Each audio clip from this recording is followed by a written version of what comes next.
நெறைய பேரு சின்ன குழந்தைங்களா இருக்கும் பொழுது, சரி 1 வயசுக்குள்ளார விட்டமின் டி குடுத்திருக்க மாட்டோம்.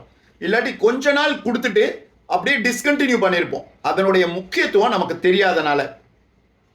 சரி, இப்போ நெறைய பேருக்கு ஒரு கேள்வி இருக்கு. இப்ப என் குழந்தைக்கு 2 வயசு ஆயிருச்சு. என் குழந்தைக்கு 7 வயசு ஆயிருச்சு. நான் இதுவரைக்கும் விட்டமின் டி குடுக்கல. இனிமேல் குடுக்கலாமா? கண்டிப்பா குடுக்கலாம்.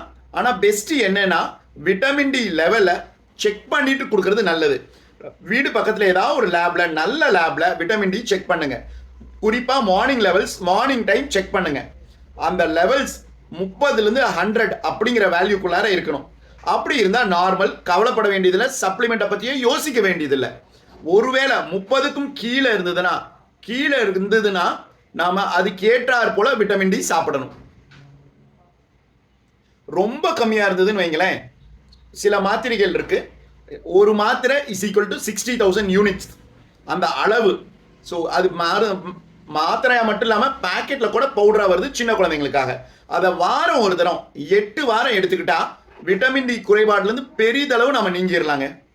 விட்டமின் டி கொடுக்கறத பத்தி, விட்டமின் டி கொடுக்கறதுல நம்ம பேரண்ட்ஸா என்னென்ன தப்பு பண்றோம் அப்படிங்கிறத பத்தி ஃபுல்லா தெளிவா இந்த வீடியோல சொல்லியிருக்கேன். தவறாம பாருங்க.